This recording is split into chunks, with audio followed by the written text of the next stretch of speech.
Buenas tardes, muchísimas gracias por venir. Soy Ana Albaladejo, soy la concejala de Barrios. Estamos organizando este segundo ciclo de conferencias. El primero fue un éxito rotundo, tanto presencial como luego que las graba Virgilio todas en la visita a la página. Dar las gracias a Jesús por estar aquí con nosotros, que lo hacen de una manera altruista, que están dejando sus despachos, sus clínicas y están viniendo a pie de calle a nuestros barrios para que tengamos información de todo tipo. Entonces, pues agradecer sobre todo a Virgilio, que es el inspirador de estas conferencias y el promotor, y darle las gracias porque siempre está al pie del cañón.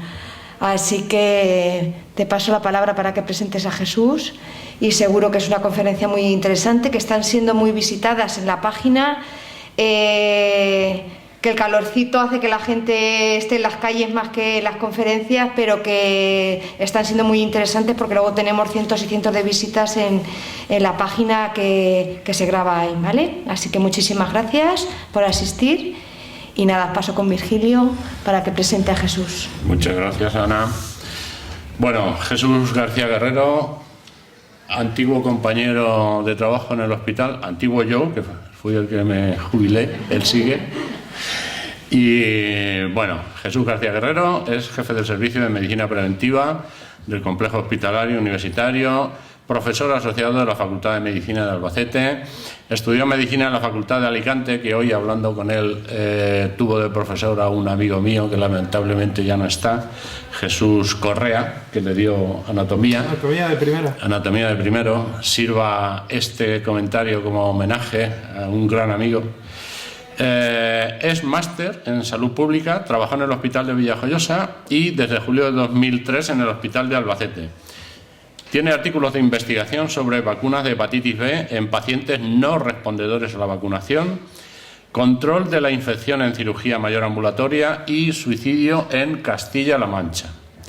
Trabaja actualmente en líneas de investigación sobre vacunación en inmunodeprimidos y sobre vigilancia de infección hospitalaria y en PCR como screening para el COVID de los pacientes que ingresan en el hospital. En mi época de diseñador de la página web del hospital colaboramos mucho. La primera grabación que le hice, no sé si te acordarás, Jesús, esterilización versus desinfección, ¿qué pasa con los priones? En 2008.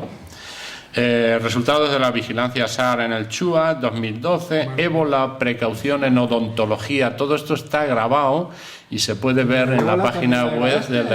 Está todo grabado, o sea... Y no hagas comentarios que no procedan porque se quedan grabados.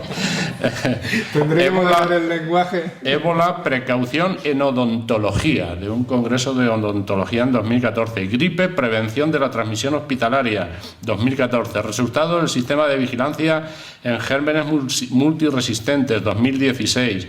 Calendario de vacunación en adultos, 2016. Vacunación del viajero. Actualización en vacunas de la Facultad de Farmacia. Y bueno, pues podría seguir así, pero yo creo que lo mejor es que empiece a hablarnos de lo que nos va a hablar esta tarde. ¿Va a acabar con estas personas? El público, el salón y todo es tuyo, cuando quieras. Muchas gracias. Bueno, en primer lugar, muchas gracias a los organizadores, al ayuntamiento, por darme la oportunidad de estar con vosotros y hablaros sobre un tema tan importante como es el poder viajar de forma segura. Es algo que damos por supuesto, pero presenta serios peligros, ¿de acuerdo? También tengo que agradecerle a Virgilio tan amable presentación. Se ve que somos viejos conocidos. Y nada, y se ha ganado la cerveza, que le invitaré después, claro, presentándome así. Y la verdad es que me ha llamado la atención porque parece que me tiene un poco fichado y grabado. No, a pesar de que haya hablado tantas veces, pues intento no mataros en el intento de explicaros este tema, ¿de acuerdo?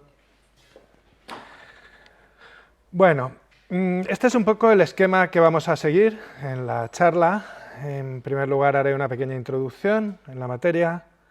Luego os contaré qué somos los preventivistas. Yo soy médico especialista en medicina preventiva y la verdad es que la gente en general pues no sabe muy bien a lo que nos dedicamos.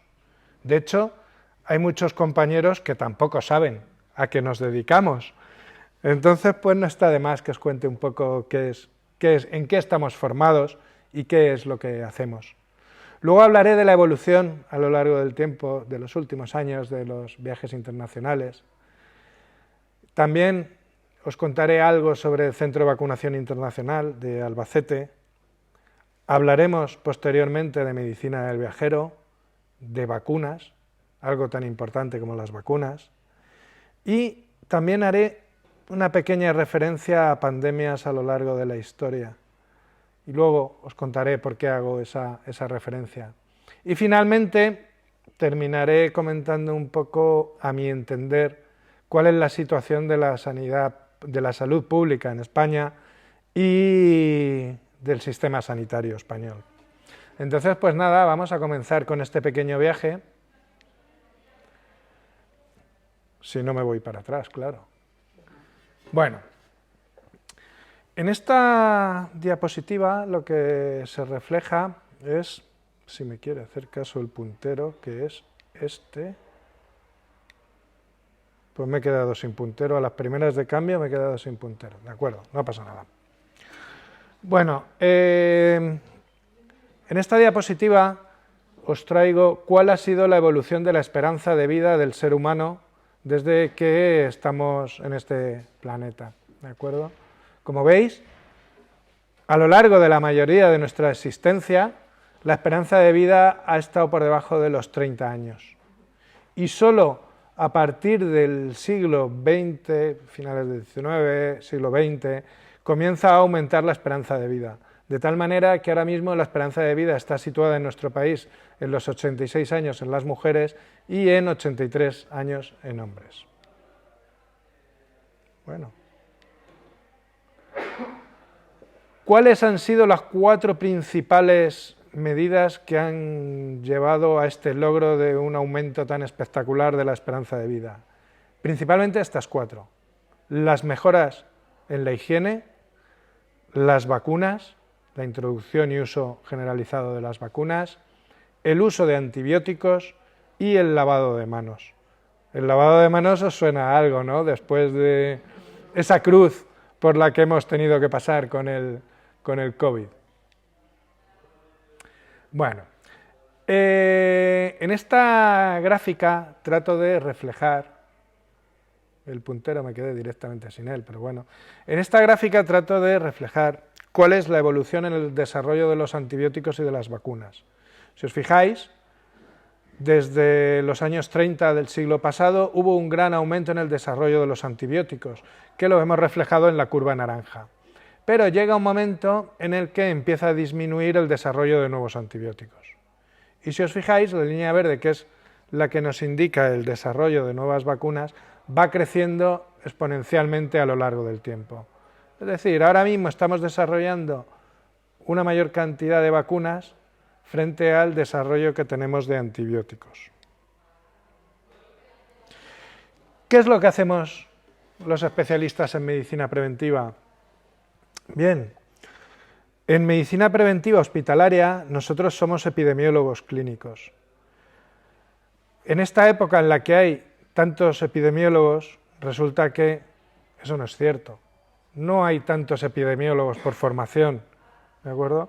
Por formación nos encontramos epidemiólogos en los servicios de medicina preventiva hospitalarios, en los servicios periféricos de las consejerías de sanidad, es decir, en la delegación de sanidad, donde hay una sección de epidemiología y sí que están formados y son epidemiólogos. Y también nos podemos llegar a encontrar epidemiólogos en las universidades, ¿de acuerdo? Pero todos estos que hemos estado viendo en la tele tienen de epidemiólogo lo mismo que yo de extraterrestre, poco. Bueno, como digo, en el hospital hacemos una labor de epidemiología clínica, Tenemos una consulta de vacunas para pacientes ambulatorios o bien para pacientes ingresados. Nos ocupamos del medio ambiente hospitalario para tratar de minimizar los riesgos de infección en los hospitales y hacemos un control de las infecciones hospitalarias. Tratamos de minimizar. El éxito absoluto nunca lo logramos porque el bajar al cero es imposible. Siempre hay un mínimo de infecciones que son inevitables, pero tratamos de que sean las menos posibles. Y luego también tenemos todos estos campos en los que somos formados. Nosotros, durante nuestra especialidad, recibimos formación en Administración y Gestión Sanitaria, en Epidemiología extrahospitalaria, en Sanidad Ambiental, en Sanidad Alimentaria.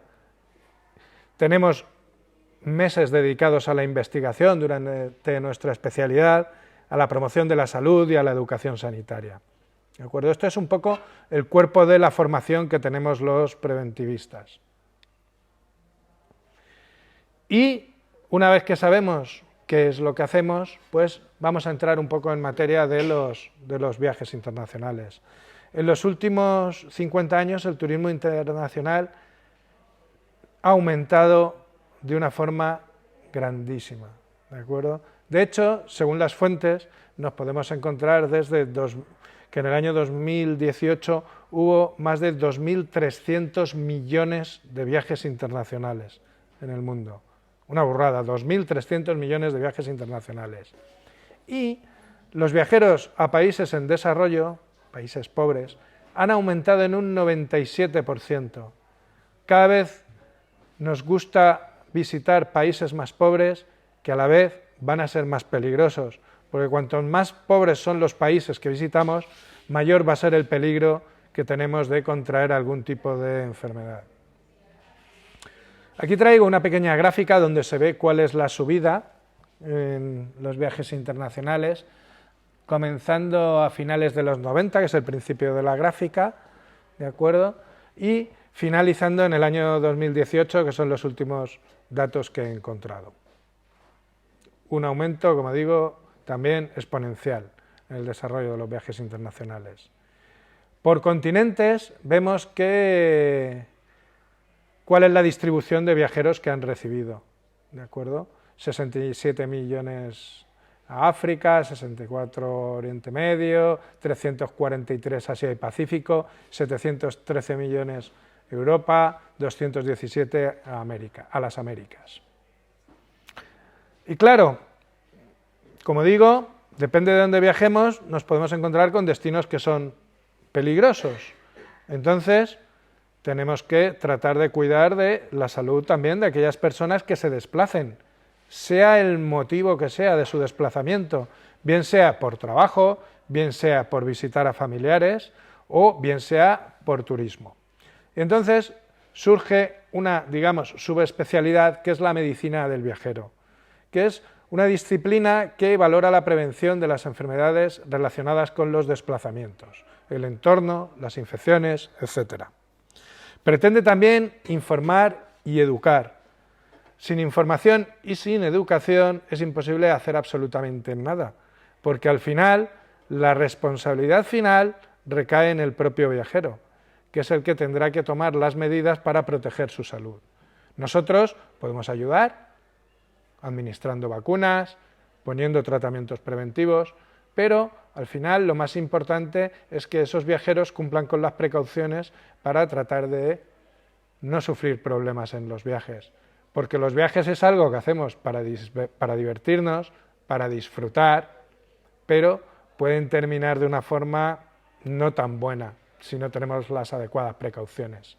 Por ello es importante hacer una consulta en una vacunación del viajero, dependiendo de los destinos, al menos un mes antes del viaje, pero esto lo aclararé mejor ahora.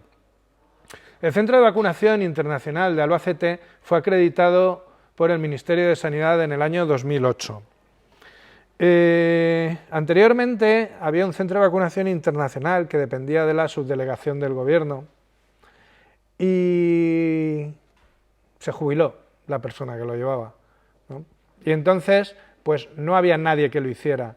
Nosotros empezamos ya en el 2003, 2004, sin tener la acreditación, aconsejando, administrándole vacunas, pues a la gente que conocíamos, a trabajadores del hospital que venían a consultarnos, y entonces, pues claro, se jubila esta persona que lleva el centro de vacunación aquí en Albacete y no había nada.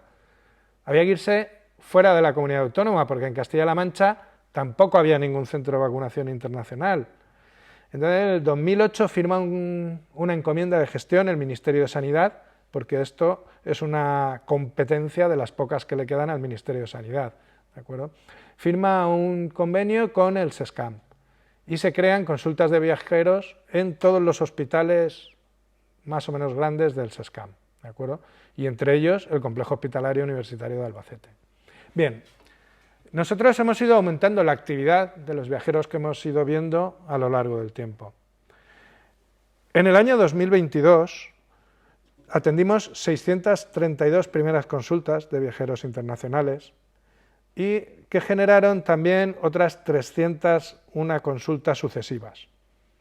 En total, 933 consultas de viajeros atendimos en el 2022, en las cuales se administraron 973 vacunas. Se pusieron 341 tratamientos preventivos de la malaria, del paludismo. Administramos 9 tratamientos de reserva. Los tratamientos de reserva quiere decir que les dejamos recetada medicación para que la compren y se la lleven por si tienen un problema de malaria en su viaje y no tienen acceso a tratamientos. Y también recetamos 396 vacunas orales. Pero claro, estamos hablando del año 2022. Nosotros teníamos una actividad mayor pre-pandemia. El COVID supone que disminuya enormemente la consulta de vacunación del viajero. ¿Por qué? Pues en primer lugar, porque entre el 15 de marzo y el 15 de mayo del 2020 la consulta estuvo cerrada. Entonces, esos datos del 2020 corresponden principalmente al primer trimestre del año. Pero luego, las consultas de viajes fueron escasísimas. ¿Por qué? Porque solo estaba autorizado el hacer consultas de viajeros o a personas que se iban por trabajo o a cooperantes, ¿de acuerdo? O a gente que viajaba a ver a la familia por un motivo bastante justificado. Como veis, en el año 2019 hicimos casi 2.000, un pelín menos de 1.700 y pico consultas. Disminuye mucho en el COVID, empieza a recuperarse poco a poco en el 2021 y ahora mismo en el 2022 llegamos a alcanzar aproximadamente 2/3 de lo que hicimos en el 2019. Pero las perspectivas están en aumento. El turismo internacional se va a recuperar y volveremos a los números que teníamos. Y si no volvemos a los números que teníamos, es porque no tenemos hueco en la consulta. Y hay muchas cosas que no requieren de certificados de vacunación internacionales que se pueden hacer desde el centro de salud, y entonces derivamos a los pacientes a sus centros de salud y asesoramos al centro de salud respecto a lo que les tienen que hacer. Bueno, los riesgos de un viaje van a depender del medio de transporte en el que viajemos, del destino al cual vayamos, de la duración del viaje. A mayor duración, evidentemente, mayor riesgo. De la finalidad del viaje. No es lo mismo ir a un destino donde vamos a ir a un hotel de 5 estrellas que ir de mochilero, donde vamos a estar más tiempo al aire libre, con peores condiciones. Es decir, la finalidad del viaje tampoco es lo mismo un viaje de un cooperante que puede estar atendiendo enfermos que el que hagamos por turismo en un hotel de lujo. También va a depender, como he dicho, el tipo de alojamiento, va a depender mucho de las costumbres alimenticias o el cuidado que tengamos con los alimentos, de la red de saneamiento de los países que visitemos, de las conductas. Hay viajeros, digamos, más atrevidos que otros o que llevan a cabo actividades más de riesgo que otros. Y también, indudablemente, de la salud de base del viajero. Es algo importante que tenemos que consultar. Por ello, estos son aspectos que valoramos en la consulta del viajero. ¿Y cuándo tenemos que pedir consulta si nos vamos a un viaje al extranjero? Pues básicamente cuando viajamos fuera de la Unión Europea, Estados Unidos, Canadá, Japón, Australia y Nueva Zelanda. Esos destinos son seguros, sanitariamente hablando, pueden tener sus riesgos, ¿no?, por violencia, peligrosidad, pero sanitariamente son destinos seguros. Y lo ideal es que veamos a estas personas entre 4 y 8 semanas antes de iniciar el viaje para poder tomar las medidas con ellos que precisen con el tiempo suficiente para que sean efectivas. Entonces nosotros recomendamos que en cuanto tengamos la decisión de llevar a cabo un viaje de este tipo, se llame a pedir la cita. No vaya a ser que nos encontremos con la desagradable sorpresa de que no hay hueco y tengamos que derivar a esas personas a otros centros de vacunación internacional. Y aquí he aprovechado la distribución de la hepatitis A para que puedan ver cuáles son los destinos peligrosos.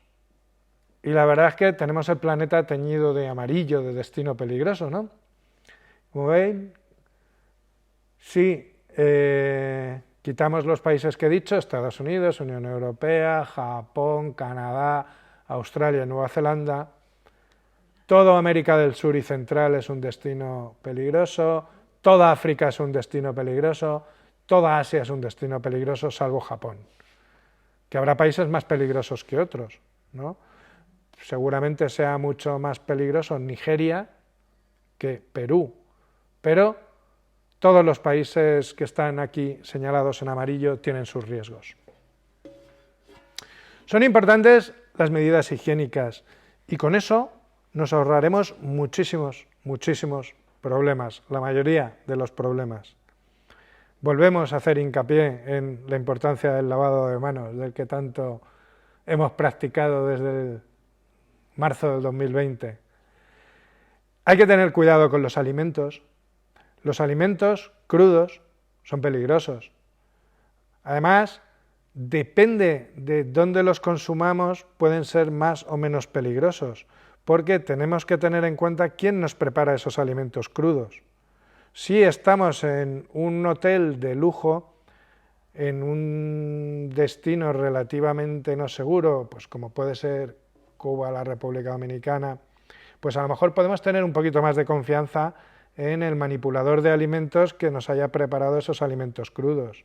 Pero nosotros siempre recomendamos que no se consuman los alimentos crudos que hemos lavado y pelado nosotros. ¿De acuerdo? Que somos los que más cuidado vamos a tener. Hay que tener cuidado con las bebidas. Solo hay que beber líquidos embotellados. Normalmente, nos podemos encontrar con que estén falsificados, pero es más raro. Si los líquidos están embotellados no deberíamos de tener problemas. Pero hay un aspecto del que nunca nos acordamos, y es cuando nos tomamos un combinado del hielo. ¿Cómo nos habrán hecho el hielo del combinado, no? ¿Con agua mineral o con agua del grifo? Y dependiendo del país en cuestión, pues tendremos que tener más o menos miedo. Hay multitud de enfermedades que se transmiten por la picadura de insectos. Y muchas de ellas pues no tienen ni una vacuna disponible y tampoco tienen un antibiótico que podamos aplicar de forma preventiva para no cogerlas. Entonces, la única manera que hay de tratar con esa serie de enfermedades es que no nos piquen los mosquitos, ¿no? Y a los mosquitos no les decimos, no me piques.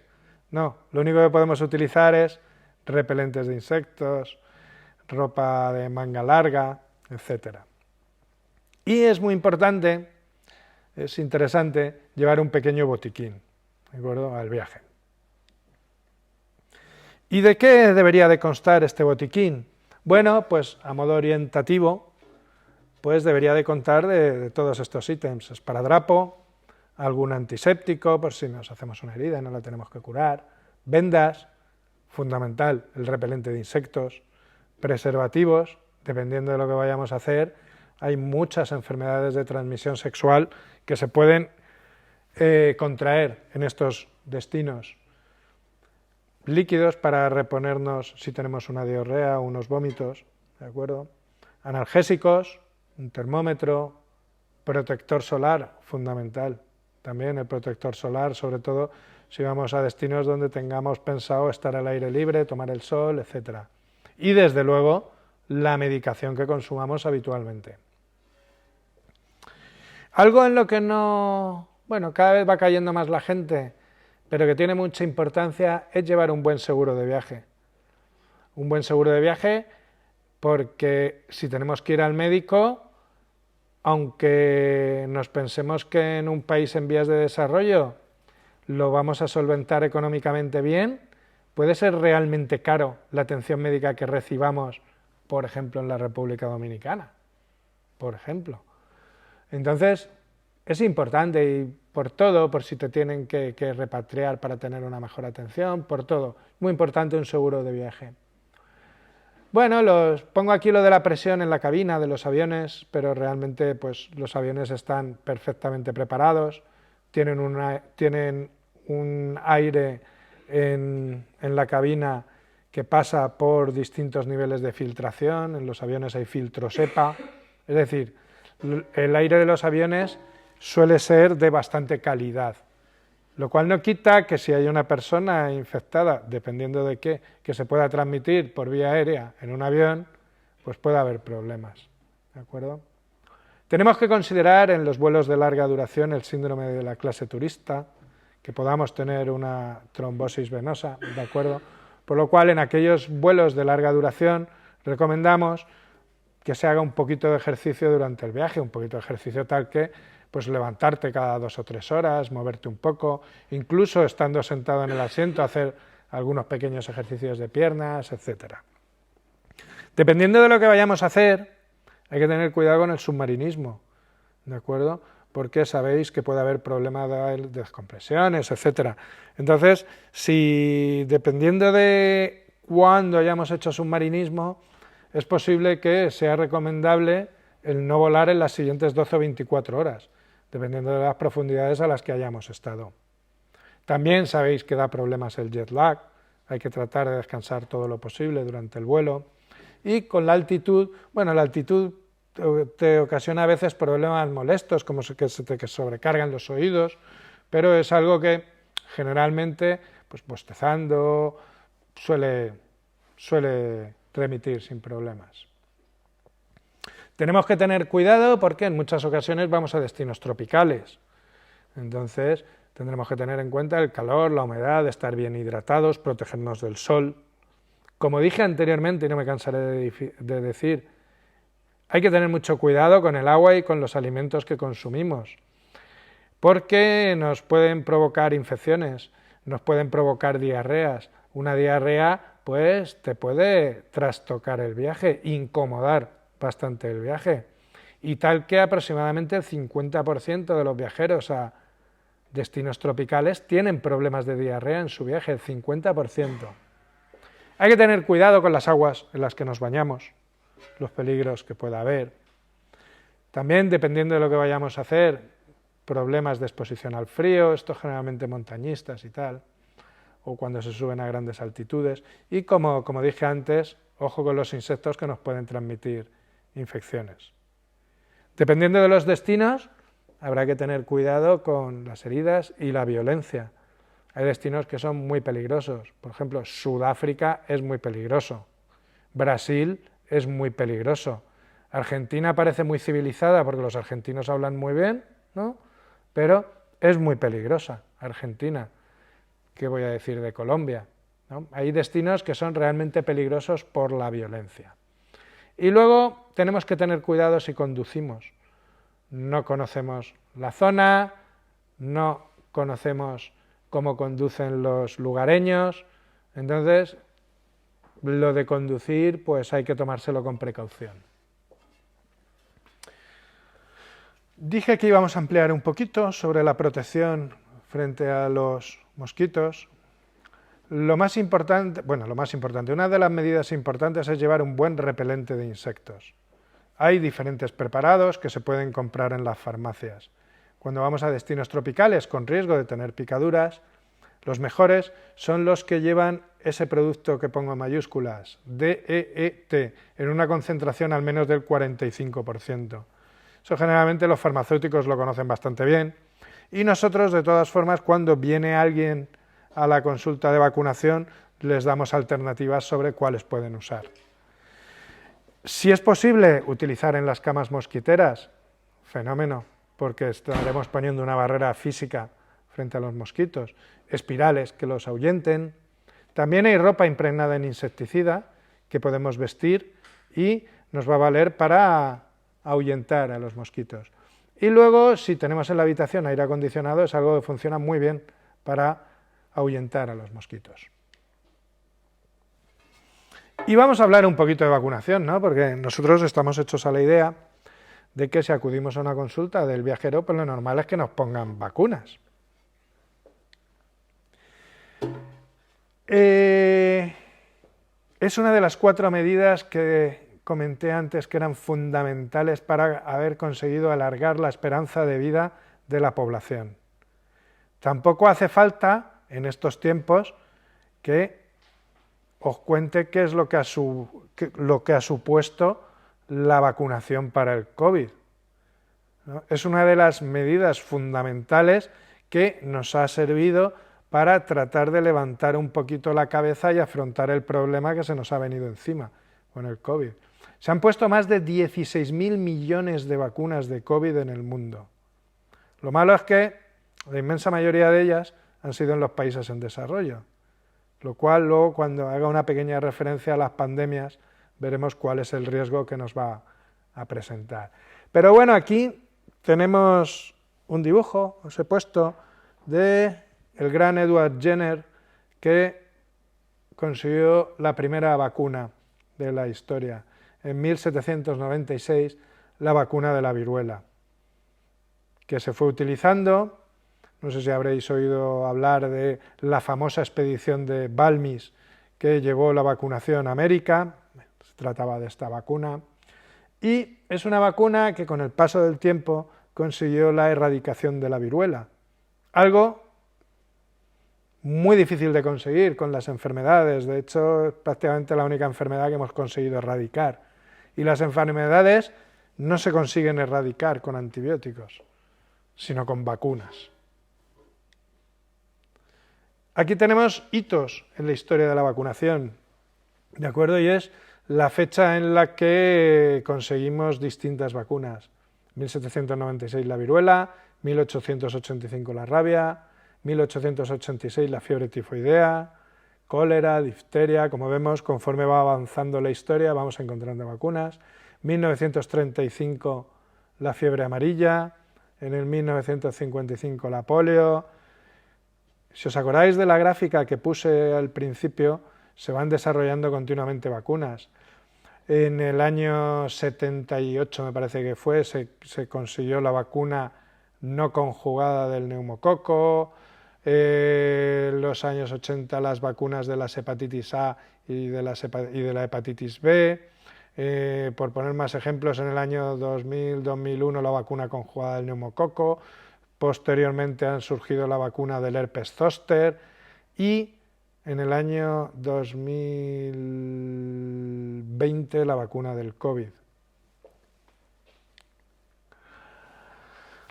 En el siglo XX la vacunación ha tenido un gran impacto que hemos visto reflejado en el aumento de la esperanza de vida de la población, gracias a que hemos conseguido una menor carga de infecciones, de enfermedades infecciosas. Ha supuesto un tremendo avance para lograr disminuir la mortalidad infantil. Si disminuimos la mortalidad infantil nos va a aumentar mucho la esperanza de vida. Hemos conseguido erradicar enfermedades, como he dicho antes, como la viruela. Y aquí hay unos datos realmente curiosos. Las vacunas han evitado 5 millones de muertes por la viruela, 2,7 millones por el sarampión, 2 millones por el tétanos neonatal, 1 millón por la tosferina, 600.000 por la poliomielitis y 300.000 por difteria. ¿Qué cantidad de vidas han conseguido salvar las vacunas para que luego nos vengan algunos iluminados y nos digan que son conspiraciones, que nos implantan un chip, etc. Aquí traigo una tabla que procede del Ministerio de Sanidad y nos dice que las vacunas ha disminuido el número en el caso de la difteria, el número de casos en un 99,9%, en el caso del sarampión en un 99,8%, en el caso de la parotiditis en un 96,9%. Fijaros qué disminuciones tan tremendas de los casos de enfermedades infecciosas gracias a las vacunas. ¿Podéis llegar a imaginaros si consiguiéramos una vacuna frente al cáncer? Y consiguiéramos una disminución, aunque sea de la mitad de los datos que tenemos aquí. Sería una maravilla. Generalmente, las vacunas pueden estar fabricadas con distintos componentes. Lo que se trata es de lograr un antígeno, algo, una pequeña partícula, que nuestro sistema inmune lo reconozca que no es nuestro y entonces nuestro sistema inmune reaccione contra ese extraño que ha entrado en nuestro cuerpo. Esto se puede conseguir de muchas maneras distintas, ¿no? De varias maneras distintas, con pequeños trozos del virus o bacteria en cuestión, con el virus completo al cual se le ha quitado digamos que se ha eliminado, está muerto y hace que el cuerpo reaccione, o incluso se puede coger un virus o una bacteria, quitarle gran parte de su capacidad de hacer daño y que nuestro sistema inmune lo reconozca como extraño y genere defensas contra ellos. También, últimamente, hemos sido muy conscientes con la vacuna del COVID, de la cual nos hemos empapado, que se pueden hacer vacunas de ARN mensajero, ¿no? Para fabricar pequeñas partes del virus que reconozca nuestro cuerpo como extraño y lo ataque. Las vacunas, podemos administrar varias vacunas a la misma vez. Nosotros hemos llegado a poner hasta 4 vacunas diferentes en el mismo acto clínico y no pasa absolutamente nada. Hombre, lo único que pasa es que sabéis que las vacunas en ocasiones pueden provocar efectos adversos, ¿no? Efectos adversos, que nos duela un poquito el brazo, que se nos inflame un poco, que se nos enrojezca, incluso menos frecuentemente, pero puede ocasionar un malestar general o fiebre, ¿no? Y muy raramente reacciones más fuertes, ¿de acuerdo? Pero, como digo, se pueden administrar varias vacunas a la vez. ¿Cuál es el único problema? Pues que la probabilidad, cuantas más vacunas pongas, de que tengas efectos adversos, pues aumentan porque son vacunas distintas que administras a la vez. ¿Qué ocurre? Pues que hay ocasiones en que tienes que administrarlas muy rápidamente, porque el motivo de la vacunación te hace que sea una vacunación urgente y que tengas que poner varias a la vez. No pasa nada, aunque lo recomendable es hacerlo con tiempo. Sí que es cierto que hay algunas vacunas que está recomendado que o se administran simultáneamente o que deben de pasar al menos 28 días entre ellas para administrarlas. Eso generalmente ocurre en el caso de las vacunas hechas de gérmenes vivos. Contraindicaciones generales de las vacunas en general, pues que seamos alérgicos a algún componente. Normalmente la probabilidad es una entre no sé cuántos millones de que seamos alérgicos a algún componente de la vacuna. Además, si se administran bien las vacunas, lo que hay que hacer es una pequeña historia clínica de la persona a la que le vamos a poner las vacunas. Y en esa pequeña historia clínica le preguntaremos a qué es alérgico. Entonces, si descubrimos que es alérgico a algún componente de la vacuna, pues evidentemente no la pondremos. En el caso de la tosferina, si se ha desarrollado una encefalopatía aguda en la semana posterior a la administración de la vacuna, pues poner más dosis está contraindicado.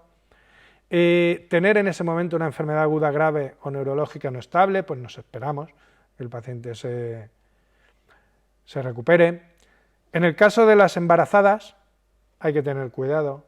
Las vacunas de gérmenes vivos están contraindicadas en el primer trimestre del embarazo Y en el resto del embarazo no hay contraindicación absoluta de vacunación.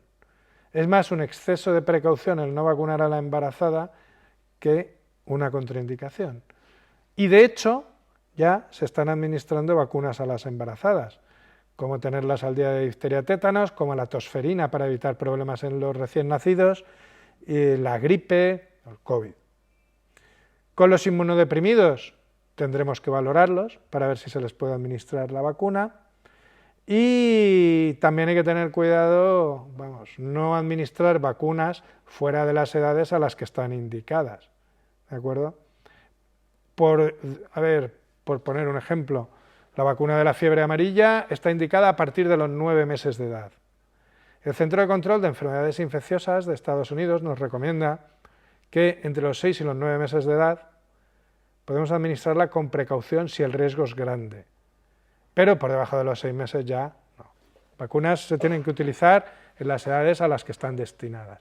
Y bueno, esto es un poco lo que he contado antes, los distintos tipos de formas de hacer las vacunas. Vamos a hablar de algunas enfermedades para las que sí que tenemos medidas de protección y que nos podemos encontrar en los viajes que llevemos a cabo. La primera de ellas, de la que voy a hablar, es de la hepatitis A. Se transmite a través del agua y los alimentos, siempre y cuando sean crudos. El mejor método para esterilizar cualquier cosa es el calor. Si nosotros cocinamos un alimento, el calor va a matar todos los microorganismos que tenga ese alimento. Entonces el peligro lo tendremos, como dije, bebidas y alimentos crudos. Normalmente la hepatitis A ocasiona un cuadro hepático del que te recuperas bien, pero existe el riesgo de que el 1% de las personas que tienen una hepatitis A pueden desarrollar una hepatitis fulminante que les va a ocasionar la muerte. Entonces, es un pequeño riesgo, pero es un pequeño riesgo que podemos evitar. Mayor riesgo cuanto peores sean las condiciones higiénicas en las que nos movemos. Formas de evitarla: con un suministro de agua adecuado, con un buen control de los alimentos, con el lavado de manos cuando vayamos a preparar esos alimentos y con la vacuna frente a la hepatitis A. Es una vacuna muy bien tolerada y muy efectiva. Y vuelvo a poner el mapa de riesgo de la hepatitis A. Como veis, todo el mundo exceptuando los países desarrollados. Otra enfermedad con la que nos podemos topar es la hepatitis B. La hepatitis B se transmite en el canal del parto al nacer, por relaciones sexuales o por contacto con sangre de una persona infectada, por transfusiones, por ejemplo. Hay 257 millones de enfermos crónicos de hepatitis B en el mundo. Ocasiona 887.000 muertes anuales. En España no es una enfermedad demasiado frecuente, pero nos la encontramos. Ocasiona 1,1 millón, es decir, 1.100.000 nuevas, en el 2017 ocasionó 1.100.000 nuevas infecciones la hepatitis B. Y es prevenible también mediante una vacuna muy efectiva, que tiene una efectividad superior al 95% y que es muy bien tolerada. Aquí tenemos el mapa de distribución de la hepatitis B en el mundo. ¿De acuerdo? Los países donde está aumentado el riesgo son aquellos que aparecen en la leyenda abajo a la derecha del mapa como de incidencia alta o alta moderada. Y estaríamos hablando de prácticamente toda África, salvo el norte de África, al norte del desierto del Sáhara, y el sudeste asiático. Son los países con un mayor riesgo de hepatitis B. Para el resto de los destinos no llegamos a recomendar la vacunación de hepatitis B. Otra enfermedad para la cual no tenemos vacuna es la hepatitis C, que puede ocasionar también cuadros de hepatitis C crónica, cirrosis y cáncer hepático. Y como veis, los países donde hay un mayor riesgo son los mismos que antes, África y sudeste asiático. Pero en este caso lo que tendremos que tener es medidas higiénicas, al igual que con el VIH. Cuanto más rojo oscuro está dibujado en el mapa, mayor riesgo, mayor incidencia de VIH en esos países. Como veis, hay países con entre un 15 y un 40% de la población infectada por el VIH. Gracias a Dios, han mejorado mucho los tratamientos en el mundo desarrollado. Y el VIH se está convirtiendo en una enfermedad crónica. Pero hay que tomar sus precauciones para no tener problemas con las enfermedades venéreas. Esta enfermedad, no sé si la habréis oído citar alguna vez, la encefalitis japonesa, es un cuadro de inflamación cerebral que transmite un virus del cual nos contagiamos mediante la picadura de los mosquitos también. Luego ya sabemos algo, podemos utilizar repelentes para protegernos.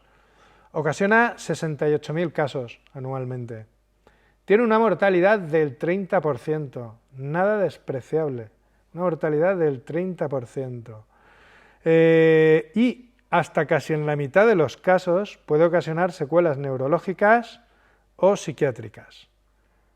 No tiene tratamiento, el tratamiento es sintomático. Lo que sí que tenemos es una vacuna que funciona y que en determinadas situaciones, en viajeros que van a zonas donde se puede dar esta enfermedad, la administramos. Sobre todo viajes de larga duración, que van a estar mucho tiempo expuestos al aire libre, etc. Y estos son, en amarillo, tenemos los países de riesgo de encefalitis japonesa. Sudeste asiático, Indonesia, Papúa Nueva Guinea. En Europa tenemos la encefalitis centroeuropea, se transmite por garrapatas. Esta infección, esta enfermedad,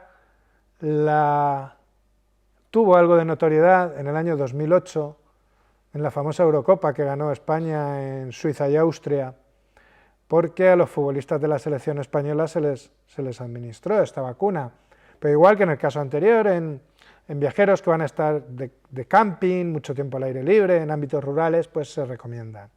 Tiene un virus oriental que se da principalmente en Rusia y un virus occidental que se da en el centro de Europa. Austria, República Checa, Alemania, Suiza, etc. El riesgo es de un caso cada 10.000 viajeros a esos destinos. Produce un número variable de casos, entre 10 y 12.000 casos al año.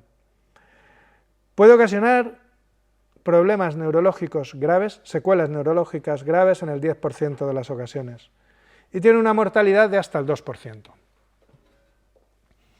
También tenemos que tener cuidado con la meningitis. La meningitis, todos habéis oído hablar de ella, se transmite por contacto con las secreciones respiratorias de aquellas personas colonizadas infectadas por una meningitis.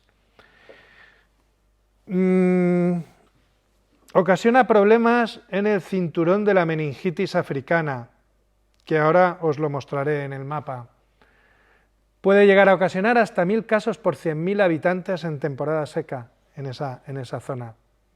En África tenemos todos los tipos de meningitis, la A, la C, la Y, la W. Por eso la vacuna que se recomienda administrar a los viajeros a esos destinos es la que tiene todos estos serotipos de la meningitis. Y, como digo, tenemos una buena vacuna. En el caso de Arabia Saudí, esta vacuna es obligatoria en la peregrinación a la Meca. Y aquí tenemos, la verdad es que se ve mejor en la presentación en el ordenador que en el mapa, pero no sé si os podéis fijar que hay un amarillo un poco más oscuro en todo lo que es el centro de la diapositiva, que pilla el este de Etiopía, Sudán del Sur, el norte de la República Centroafricana, el tercio norte de Camerún, gran parte de Nigeria. Eso es el cinturón de la meningitis africano. Y en esa zona está muy aumentado el riesgo de contraer una meningitis. Por eso, cuando nos viene un paciente que se va a esos destinos entre diciembre y junio, le administramos la vacuna tetravalente de la meningitis si no la tienen administrada. Otra enfermedad de la que nos acordamos poco en España, salvo cuando vemos a alguien que la ha sufrido, es la polio. Gracias a las vacunas ha habido una gran reducción del 99%. Desde los 350.000 casos de polio que hubo en el 1988 a 74 casos nada más en el 2015. De hecho, es una enfermedad que la OMS está intentando erradicar desde hace más de 20 años, pero que todavía no lo ha conseguido. Por ejemplo, porque hay países, tales como Nigeria, Pakistán y Afganistán, donde sigue siendo endémica la polio y donde se puede contraer polio por contacto con el virus salvaje. Y luego también hay polio derivado de la vacuna en algunos países más del mundo, pero son cuadros más leves. Aquí tenemos en rojo, que se ve fatal con el proyector la diapositiva. Esos países que están en rojo son Afganistán, Pakistán y Nigeria. Son los países donde podemos entrar en contacto con virus de polio salvaje. En cuanto a la rabia, la conocéis, es una enfermedad transmitida por animales, arañazos, mordeduras, generalmente por el contacto con saliva infectada de estos animales, ¿de acuerdo? Causa miles de muertes en Asia y en África. Es muy importante, si tenemos un arañazo de un animal, lo primero, tratar de no acercarnos a animales salvajes, porque puede ser peligroso, ¿no? Y luego, si tenemos la mala suerte de que nos araña, nos muerde, limpiar y desinfectar muy bien las heridas, y buscar enseguida atención médica, ¿de acuerdo? Porque puede estar indicado que nos administren una medicación y la vacuna de la rabia posterior a la mordedura. Ahora mismo, en España, tenemos unos pequeños problemas de suministro de la rabia, de tal manera que la vacuna de la rabia la administramos solo en casos de que ya se haya producido la mordedura, que también es efectiva, o en aquellos viajeros o trabajadores que tengan un riesgo muy grande porque vayan a tener un gran contacto con animales o vayan a estar en zonas muy despobladas o donde vayan a tener muy difícil el acceso al tratamiento médico. Aquí veis en rojo, en naranja, los países donde hay mayor riesgo de rabia y en amarillo donde hay menos. Nosotros estaríamos en el blanco, generalmente no tenemos problemas. Otra enfermedad que se puede contraer en estos destinos exóticos es la fiebre tifoidea. Es endémica en países en vías de desarrollo. Si pusiera el mapa de riesgo de la fiebre tifoidea, sería exactamente igual que el de la hepatitis A. Depende de la salud de base del viajero y de las condiciones higiénicas del destino. Y en cuanto a la prevención, tenemos una vacuna oral, muy bien tolerada, tenemos también otra vacuna pinchada, muy bien tolerada, y luego cuidado con el agua y los alimentos. Fiebre amarilla. La fiebre amarilla es una enfermedad vírica, hemorrágica, que eso ya nos hace que nos suene mal, que se transmite por mosquitos infectados por el virus de la fiebre amarilla. Una pequeña proporción de los casos tiene síntomas graves y de estos que tienen síntomas graves la mitad fallecen. Se calcula unos 200.000 casos nuevos al año que ocasionan unas 30.000 muertes. Tenemos una forma sencilla de evitarlo, vacunarnos. Además es una vacuna que una vez administrada dura toda la vida. Problema, que a las personas mayores de 65 años hay que tener mucho cuidado en administrársela, porque puede ocasionar más problemas que beneficios. Pero hay que valorar muy cuidadosamente su administración. Aquí tenemos los países africanos con riesgo de fiebre amarilla. Como veis, toda la zona subsahariana y exceptuando el sur de África, coge todos los países de África. Y si vemos en América del Sur, prácticamente todo Brasil, y luego Paraguay, Colombia, Ecuador, Venezuela, las Guayanas. Solo se libra Chile y gran parte de Argentina. Estos dos mapas que os he puesto, si vais a viajar a uno de estos destinos que está en amarillo, tenéis que ir a un centro de vacunación internacional. Esta vacuna solo se administra en centros de vacunación internacional. No está disponible en centros de salud, en las farmacias de la calle, no. Estos dos mapas que hemos puesto, esos destinos, obligatoriamente hay que ir a un centro de vacunación internacional. Y recordar lo que os dije del tiempo. La consulta, solicitarla con tiempo. Y luego, bueno, pues otras vacunas que están en los calendarios vacunales de las personas más mayores, a lo mejor menos frecuentemente, difteria, tétanos. En el caso de los hombres, como a partir de una edad han hecho la mili, en la mili sí o sí se les ponía, y simplemente habrá que ponerles seguramente un recuerdo. Y el sarampión, que bueno, conforme aumentan las edades, pues es muy frecuente que se haya pasado, y en el caso de la gente joven va a estar vacunada. Pero sí que son enfermedades que tenemos en cuenta a la hora de evaluar un viaje. La malaria o paludismo. La malaria es una enfermedad que nos puede producir un síndrome gripal, con fiebres que suben y bajan de forma alterna y que en ocasiones puede complicarnos mucho la existencia, hasta el punto de que puede llegar a matarnos. Una malaria puede acabar con la vida de las personas. De hecho, me parece que lo tengo por aquí, que en el 2020 hubo 241 millones de casos y se estima que murieron unas 627.000 personas de malaria en el mundo. Para la malaria todavía no se ha desarrollado una buena vacuna. Se lleva mucho tiempo en investigación de vacunas contra la malaria. Yo creo que será cuestión de tiempo que aparezca la vacuna de la malaria, pero todavía no tenemos una buena vacuna. Se estima que hay más de 10.000 viajeros que se infectan en sus viajes de malaria. ¿Por qué? Pues, entre comillas, o porque se dejan picar por mosquitos o porque no toman medicamentos preventivos para evitarlo. Dije que podía dar complicaciones. Es un germen que se transmite por el mosquito Anófeles y para evitar el desarrollar una malaria, pues tenemos que tratar de evitar las picaduras y si vamos a zonas de riesgo, tomar medicamentos para prevenir la malaria. ¿De acuerdo?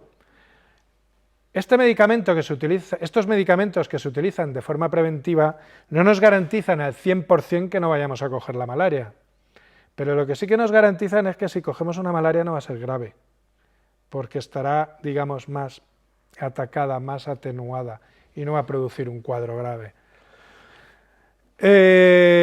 Muy importante en el caso de la malaria, un diagnóstico rápido para aplicar tratamiento lo antes posible. Se han utilizado mal a lo largo de la historia los tratamientos de la malaria y ocurre como los antibióticos, que los gérmenes pueden hacerse listos y desarrollar resistencia frente a estos medicamentos. Prevención primaria de la malaria, medidas de barrera, repelentes de insectos y utilizar insecticidas, pues como dije antes, de la prevención de las picaduras de los mosquitos, en la ropa, mosquiteras, etc. Bueno, esto nos interesa menos, son los tipos de profilaxis que se puede utilizar de medicamentos preventivos en función un poco del destino, si utilizan unos medicamentos u otros, esto nos interesa menos aquí. Aquí simplemente os cito medicamentos que utilizamos en la prevención de la malaria. clásicamente la cloroquina, la mefloquina, el famoso Lariam. Lariam suele ser bastante efectivo en aquellas zonas donde no se han desarrollado resistencias, pero tiene el problema de que en ocasiones sienta mal. Y cuando digo que sienta mal, es que sienta muy mal, que puede ocasionar cuadros ansiosos e incluso psiquiátricos. La doxiciclina, que es un antibiótico que se puede utilizar también para prevenir la malaria.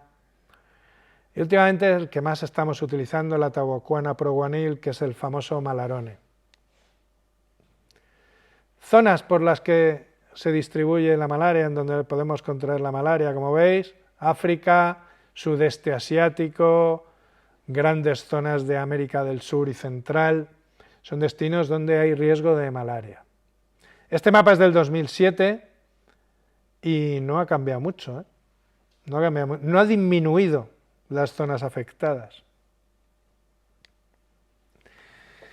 Bueno, aquí tenemos una enfermedad un poco más rara, ¿no? Enfermedad de chikungunya. ¿Qué es eso? Pues es como un cuadro gripal parecido al dengue. Me parece que del dengue no traigo ninguna diapositiva, pero lo que diga del chikungunya nos puede valer perfectamente para el dengue. Es un virus transmitido por mosquitos que suele vivir en los monos, del cual no tenemos tratamiento curativo, tampoco tenemos vacuna y tampoco tenemos medicamento preventivo. Entonces, como en el caso del dengue, tenemos que tratar de evitar la picadura de los mosquitos. En este rango tendríamos el dengue, el Zika, que puede ocasionar malformaciones en los fetos de las embarazadas, y el chikungunya.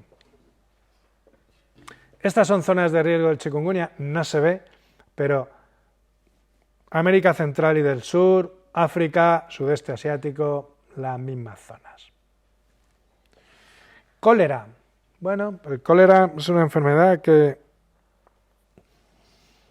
hace medio siglo, ¿no?, ocasionaba incluso problemas en España, enfermedad diarreica, que si no se trata puede ocasionar la muerte. Cada año en el mundo hay entre 1.300.000 y 4 millones de casos de cólera, son estimaciones muy amplias, pero bueno, más de 1 millón de casos de cólera, muchos. Actualmente hay brotes activos de cólera en unos cuantos países del mundo y ocasiona pues una gran cantidad de muertes, se estima entre 21.000 y más de 100.000. La mayoría de los casos infectados son asintomáticos, lo cual dificulta un poco su detección, pero facilita su transmisión. Si no sabemos que lo tienen, lo pueden estar transmitiendo, como los famosos asintomáticos, ¿no? ¿Os suenan? Los casos graves necesitan reposición de líquidos de forma rápida y el uso de antibióticos.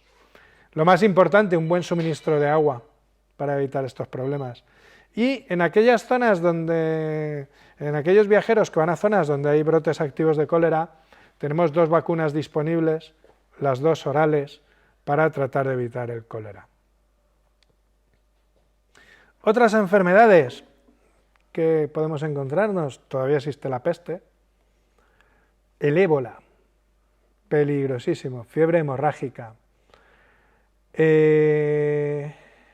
creo que comentó Virgilio en la presentación que había hablado, que me había grabado hablando del ébola, ¿no?, en el Colegio de Odontólogos, y esto sucedió en el famoso brote de ébola que hubo en Liberia, Sierra Leona y Guinea Conakry hace unos años, del cual nos salpicó un poquito en España, si os acordáis, porque nos repatriamos a un misionero contagiado de ébola y terminó contagiando a una de las auxiliares de enfermería que lo atendió.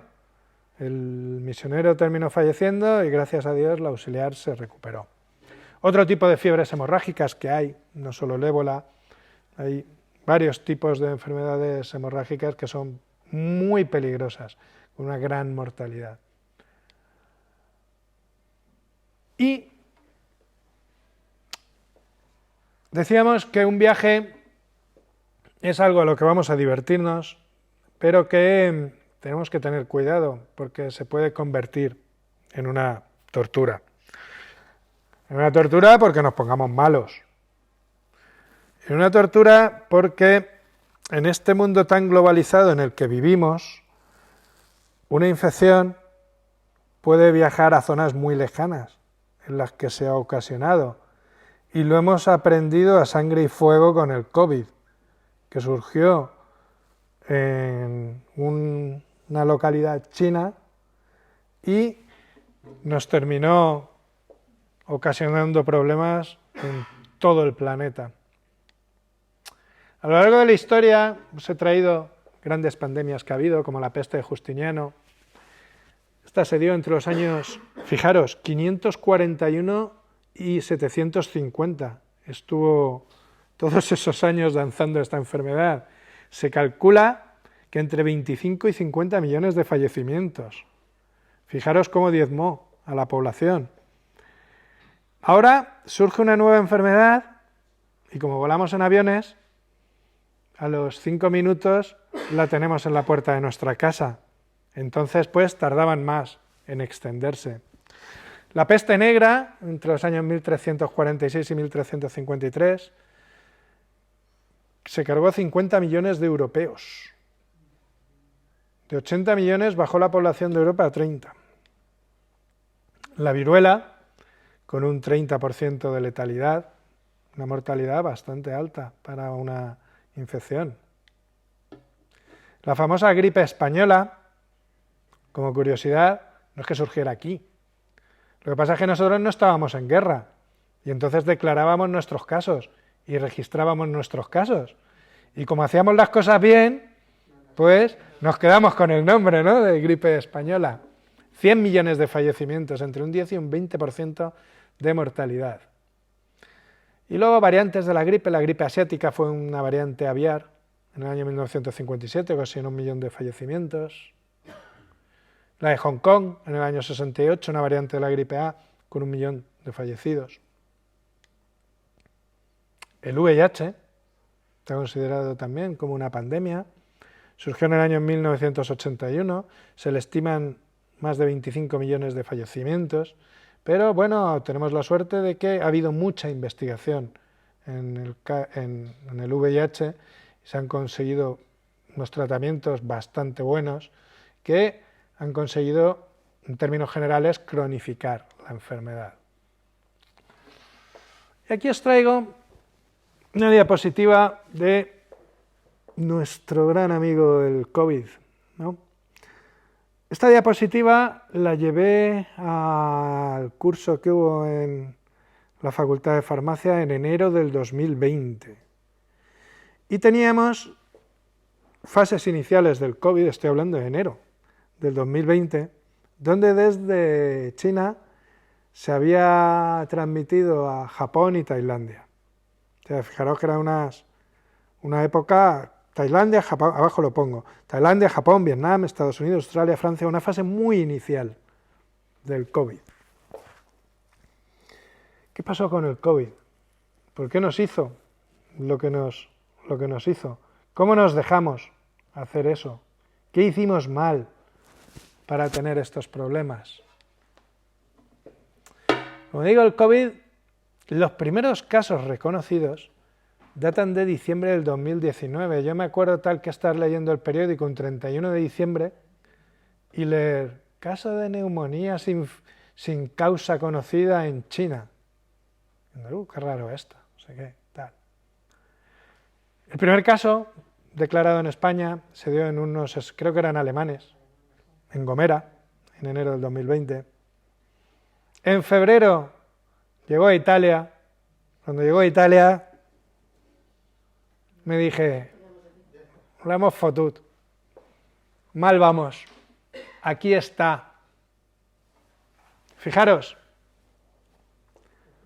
febrero del 2020, partido de fútbol de Champions League, Atalanta de Bérgamo en Italia, Valencia. Una bomba biológica, lo describe este periódico. Una buena manera de traer el COVID de Italia a España, ¿no? Pero es que unos días después, Liverpool, Atlético de Madrid. 3.000 hinchas del Atlético de Madrid en Liverpool. Se le achacan 41 muertes adicionales a este partido. Dejamos que se extendiera. Tomamos precauciones demasiado tarde. Tendríamos que haber cerrado antes y habríamos evitado muchos problemas. Pero lo que ocurre es que estamos en un mundo donde es muy complicado hacer eso, porque eso es parar la economía. Y sin economía no hay salud, porque la salud hay que pagarla. Pero claro, sin salud no hay economía, porque estamos muertos. Entonces, no supimos mantener un equilibrio. Esto ha sido consecuencia de los viajes, que en un mundo tan globalizado significa que las infecciones nos las llevamos de un sitio a otro, muy rápidamente, porque en un día le damos la vuelta al planeta. En España, ¿cuál fue la reacción? Supuestamente estábamos muy bien preparados. Había comités de expertos, era una enfermedad que iba a ocasionar 1 o 2 muertes a lo sumo. Reaccionamos de forma tardía. Hubo una recomendación en enero desde el Ministerio de Sanidad, desde la Consejería de Sanidad, de que los centros sanitarios hicieran acopio de material. Pero lo cierto es que yo recuerdo de volver, tal que un 31 de enero del 2020 de Toledo, por una reunión de trabajo, tuve que ir a Toledo, y venía escuchando la radio y decían que los chinos se habían llevado no sé cuántas, habían mandado, los chinos que viven en España, no sé cuántos millones de mascarillas a China. Y había recomendación de que hiciéramos acopios de material en los centros sanitarios, y pensábamos que lo habíamos hecho, pero no fue así. Todos hemos visto imágenes en las condiciones, ¿no?, de trabajo y cómo se nos acababan los equipos y cómo teníamos que valernos de lo que pudiéramos, ¿no?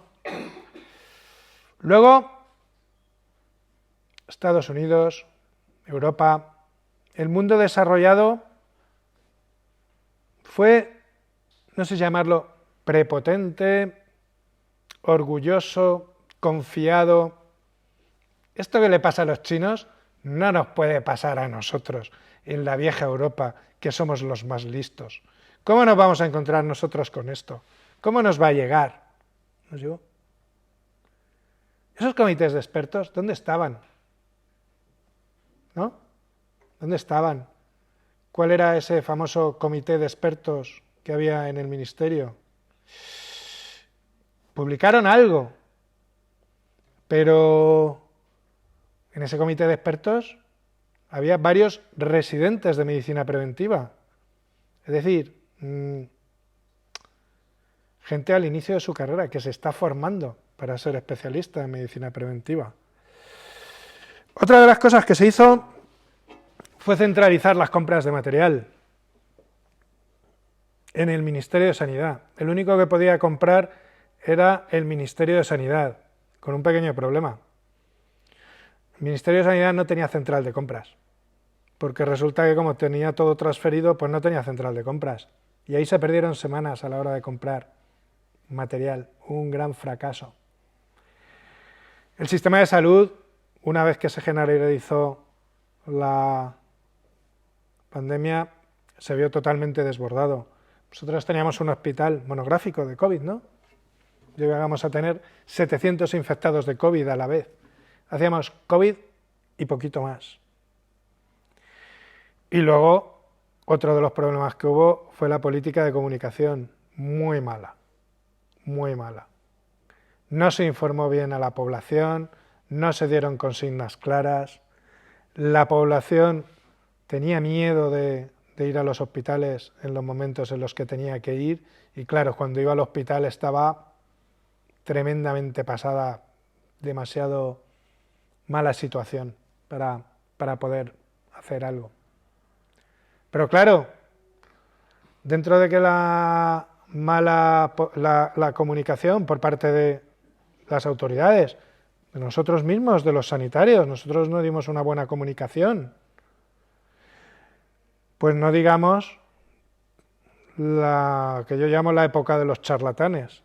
Todos los que nos encontrábamos ahí largando en la tele diciendo, cuando los conocimientos que tenían, una pandemia. Tenemos un sistema de salud pública para protegerla a nuestra población de las enfermedades. En los hospitales, en los centros de salud, nuestro paciente es el individuo. Pero para las personas que trabajan en salud pública, su paciente es la población, toda nuestra población. Si hubiéramos tenido un buen sistema de salud pública en este país, en la Unión Europea, en Estados Unidos, pues seguramente no habría pegado tan duro la pandemia como pegó. ¿Por qué?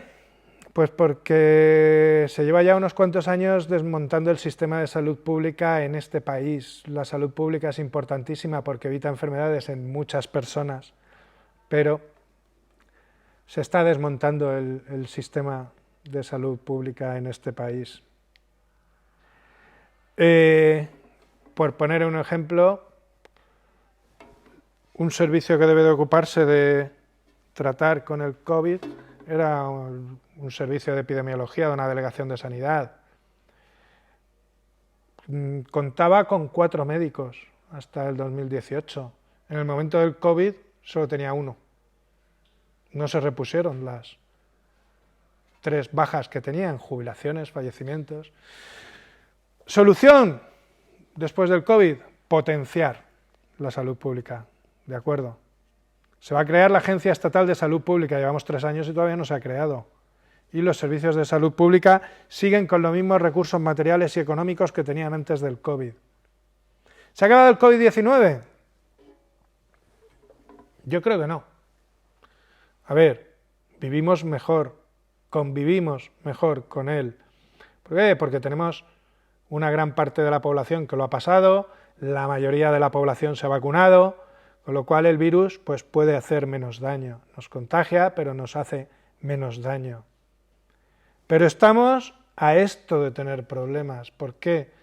Si recordáis, dije que se habían administrado en el mundo 16.000 millones de vacunas de COVID, principalmente en los países en vías de desarrollo. La cobertura de vacunación COVID en los países pobres es muy baja. Y resulta que es un virus y puede mutar.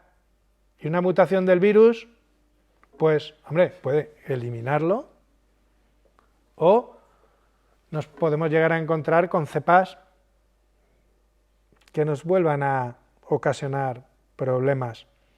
Entonces, no entiendo cómo no es una prioridad para los países ricos el lograr generalizar la vacunación del COVID a otros países. ¿Qué pasaría si viene otra pandemia? ¡Ay, mi madre! Espero que lo veamos en el cine, como estábamos acostumbrados a ver las películas de pandemias, ¿lo recordáis? Eso no nos puede pasar a nosotros, no, toma. Los servicios sanitarios, pues colapsamos. ¿Por qué? Pues, bueno, porque no había todo el personal que tenía que haber para lo que se nos vino, porque se nos acabaron los equipos, porque no teníamos experiencia frente a algo así, porque no teníamos una buena formación. Hombre, era algo nuevo, pero podríamos haber dado una mejor formación a nuestros compañeros. Y luego, para mí el COVID fue algo que le hizo mucho daño a la población, porque ha ocasionado multitud de muertes y mucho sufrimiento y mucha discapacidad. Pero ojo con los daños colaterales del COVID. ¿Cuántas enfermedades nos hemos tratado porque no se han tratado y no se han diagnosticado porque estábamos ocupados con el COVID? Y algo también, un problema que tuvieron los hospitales, los centros sanitarios, es la poca autonomía y capacidad de decisión que tuvieron a la hora de actuar. Bueno, ¿hacia dónde va el gasto sanitario? ¿Hacia dónde va nuestro sistema sanitario? Y ya estoy terminando. Pues aquí tenemos una estadística de el porcentaje del PIB que le dedican los países de la Unión Europea a sanidad. España, según esta fuente, le dedica el 7% del PIB. No estamos a la cabeza de la Unión Europea en el porcentaje que le dedicamos a gasto sanitario. Luego quizás le podríamos destinar más. Según otras fuentes, Ministerio de Sanidad, le dedicamos el 10,9%. Pero esto es una fuente del Ministerio de Sanidad. Y traigo otra fuente que nos vuelve a situar de nuevo a España en el 7,85.